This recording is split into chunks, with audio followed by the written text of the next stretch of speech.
the threats that they've been monitoring, kind of ensuring to the public there that things will be safe. Tomorrow, we even heard from Garcetti that he's not attending the inauguration for Joe Biden. He's even on the Biden inaugural committee as a co-chair. So he'll stay in L.A. due to all the security issues in D.C. And because of the coronavirus pandemic. Anyway, we are going to be joined by Fox 11's Elex Michaelson. He's still standing outside the U.S. Capitol there in Washington, D.C. Alex, thanks so much for joining us. What's the latest? What have you been up to today since we last spoke to you last night?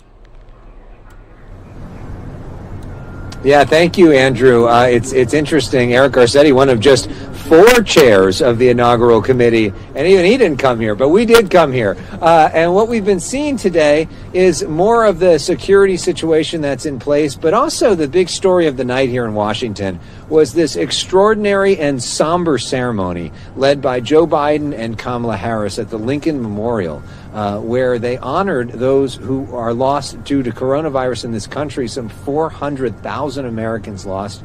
President Trump never had a national ceremony honoring them. That is now happening tonight.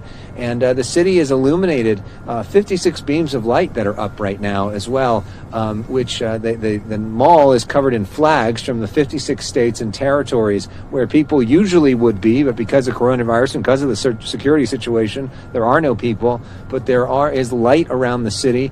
Andrew, if you think back to the Democratic National Convention, Joe Biden kept going back to this theme of we're going to step out of darkness into light, sort of trying to cast this almost as like a Star Wars episode, the dark side and the light side.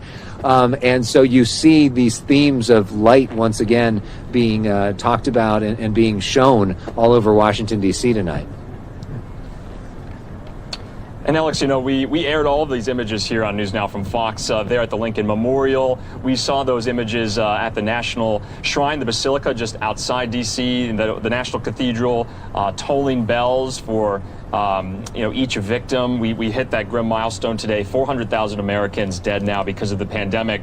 When you look back, kind of just a preview ahead for tomorrow, but also looking back at the Trump presidency, this is his last night in the White House. What are some of the moments that you'll remember from the Trump administration? Because Joe Biden has a lot on his plate. He has an ambitious agenda, but he's really coming into multiple crises that the country is facing. Yeah, I mean, Joe Biden is inheriting, we'll say it, inheriting American carnage. Donald Trump, when he came here 4 years ago, said that the era of American carnage was over. A lot of people thought, what is he talking about? But now you have a situation where you have 400,000 dead Americans due to the coronavirus. You have all the racial justice protests that have been in the streets and those issues. You have what Democrats would say climate change is a huge crisis out of control. And then you have the economic challenges as well, on top of the security challenges and the domestic terrorism challenges that came from what happened on January 6th. So you have all that together at one time, and Joe Biden is walking into that. Donald Trump presided over all of that. He has not really taken responsibility for any of that, at least not yet. So I think Donald Trump is the great disruptor. He ran as somebody who would come in and shake up the system. I think that's what his base loves about him, that he essentially didn't really have necessarily a lot of respect for folks that they see as elites who talked down to them and lied to them. And they liked the fact that he came to, be like a bull in the china shop. But there's also been consequences of the fact that is his style. It's something unlike the city has ever seen before. And I think one of the real questions, Andrew, going forward is Donald Trump going to be an aberration, or is he going to be sort of the new normal for the Republican Party? Joe Biden is clearly trying to go back to the way things used to be. Joe Biden's been in the city for 50 years. He was Barack Obama's vice president. Will Donald Trump be replaced in 2024 by Donald Trump, the next Republican nominee? Will it be his son? Or will it be somebody else who is essentially doing a Donald Trump impersonation in terms of populism and social media and other things in terms of the way that he's broken through? Or will it be more of a traditional Republican, like a Mitt Romney, John McCain type? Where is this party going to go? I think it's one of the interesting questions going forward in the next few weeks and months and years.